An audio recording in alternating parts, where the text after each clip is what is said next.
شروع اللہ کے نام سے جو بڑا مہربان نہایت رحم کرنے والا ہے۔ پیارے دوستوں، آج کا واقعہ ایک نابینا صحابی کے بارے میں ہے۔ یہ واقعہ بہت ہی سبق آموز اور بہت ہی دلچسپ ہے۔ آپ لوگوں سے گزارش ہے کہ آپ اس واقعے کو پورے سنیں اور کمنٹس باکس میں کمنٹس ضرور کریں کہ آپ کو یہ واقعہ کیسے لگا اور اس سے آپ نے کیا سبق حاصل کیا۔ تو چلیے چلتے ہیں واقعے کی طرف۔ حضور صلی اللہ علیہ وآلہ وسلم مسجد نبوی میں تشریف فرما رہے تھے۔ آپ نے فرمایا، میرے صحابہ، کوئی تم میں سے ہے جو میرے دشمن کو قتل کر ڈالے؟ کوئی تم میں سے ایسا بھی ہے جو ابو رافع کو قتل کر کے جنت حاصل کرے؟ صحابہ موجود تھے۔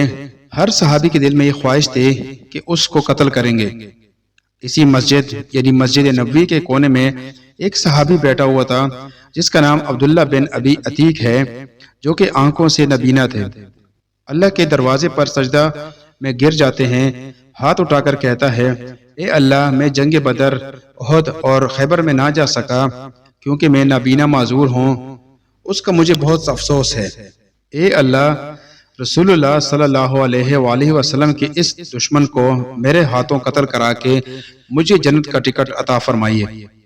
اس صحابی کی یہ دعا قبول ہوتی ہے۔ حضرت عبداللہ بن ابی عتیق مسجد سے باہر آئے اور گھر چلے گئے۔ گھر آ کر ایک خنجر لیا اور اپنی قمیض میں چھپا لیا۔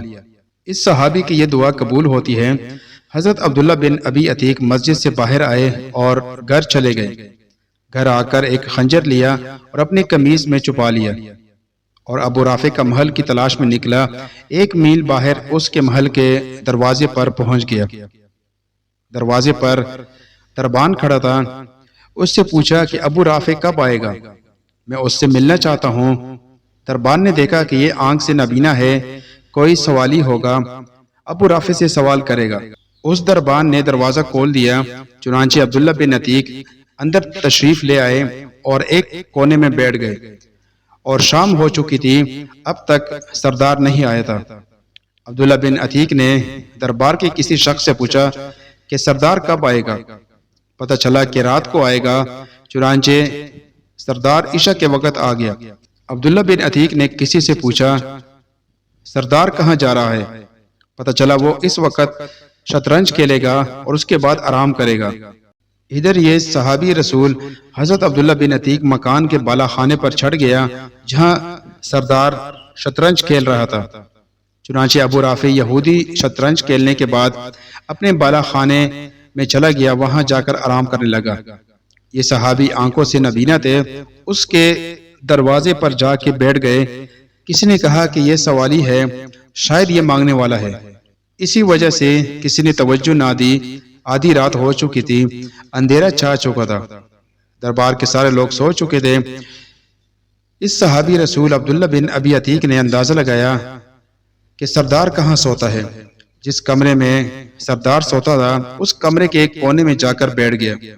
تھوڑی دیر بعد جب خراٹوں کی آواز آئی تو اس صحابی رسول نے خنجر قمیض کے نیچے سے نکالا جہاں سے خراٹوں کی آواز آ رہی تھی، بسم اللہ پڑھا اور خنجر اس کے سینے میں پیوست کر دیا۔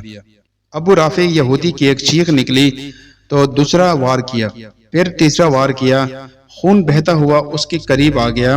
اس نے سوچا کہ اب یہ مر چکا ہے، اس لیے خون بہ رہا ہے۔ اس کو قتل کرنے کے بعد عبداللہ بن عتیق بالا خانے سے باہر آیا اور محل کی دیوار کے اوپر چڑھ کر بیٹھ گیا۔ دل میں خیال آیا کہ شاید نبی کا دشمن زندہ ہو اور یہ زندہ بچ گیا تو مجھے جنت نہیں ملے گی۔ اب یہ دیوار پر اس نیت کی وجہ سے بیٹھ گئے کہ جب تک محل سے آواز نہ آئے کہ ابو رافع قتل ہو چکا ہے اس وقت تک میں نیچے چھلانگ نہیں لگاؤں گا۔ آدھی رات کا وقت ہے۔ ایک آدمی نے تہجد کے وقت اعلان کیا کہ اے لوگو، ہمارا سردار ابو رافع قتل ہو چکا ہے۔ جب عبداللہ بن عتیق نے یہ خبر سنی تو اسی وقت چھلانگ لگا دی، جس کی وجہ سے ان کا پاؤں ٹوٹ گیا۔ لیکن ٹوٹی ہوئی ٹانگ کے ساتھ یہ صحابی رسول مدینہ کی طرف چلا، آہستہ آہستہ مدینہ پہنچ گیا۔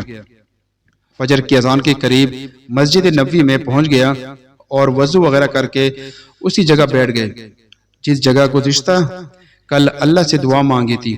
اور اللہ کا شکر ادا کیا اور 2 نفل شکرانے کے ادا کیے کہ اللہ نے نبی کے دشمن کو میرے ہاتھوں قتل کرایا۔ صحابی رسول نے نماز جماعت کے ساتھ پڑھی۔ نماز کے بعد رسول اللہ صلی اللہ علیہ وآلہ وسلم مصلی پر بیٹھے ہیں۔ پیغمبر کو کسی نے نہیں بتایا کہ ابو رافع یہودی کو قتل کر دیا گیا ہے۔ تھوڑی دیر گزری تھی کہ آسمانوں سے جبرائیل امین پیغمبر پر وحی لے آئے اور فرمایا، اے اللہ کے نبی، آج رات آپ کا دشمن قتل کر دیا گیا ہے۔ حضور نے پوچھا، کس نے قتل کیا ہے؟ بتایا گیا کہ وہ کونے میں جو نابینا صحابی عبداللہ بن عتیق بیٹھے ہیں، اس نے دشمن کو قتل کر کے جنت حاصل کر لی ہے۔ حضور نے لوگوں کو مخاطب ہو کر فرمایا کہ اے لوگو، عبداللہ بن عتیق پر جنت واجب ہو چکی ہے۔ حضور صلی اللہ علیہ وآلہ وسلم نے عبداللہ بن عتیق کو بلایا۔ جب عبداللہ آ گئے تو حضور صلی اللہ علیہ وآلہ وسلم نے پوچھا، اے عبداللہ، تو نے قتل کیا ہے؟ فرمایا، اے اللہ کی نبی، میری دعا قبول ہوئی ہے۔ فرمایا، یا رسول اللہ، میری ٹانگ ٹوٹ گئی ہے۔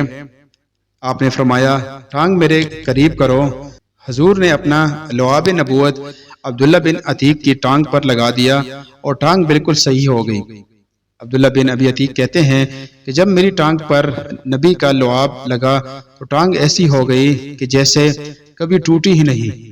بے شک جو انسان نیکی کا کام اخلاص سے کرتا ہے تو اللہ تعالیٰ کی مدد بھی اس کے ساتھ ہوتی ہے۔ جیسا کہ اس واقعے سے بھی ہمیں یہی سبق ملتا ہے۔ اللہ تعالیٰ ہمیں بھی دین کی سمجھ عطا فرمائے، آمین یا رب العالمین۔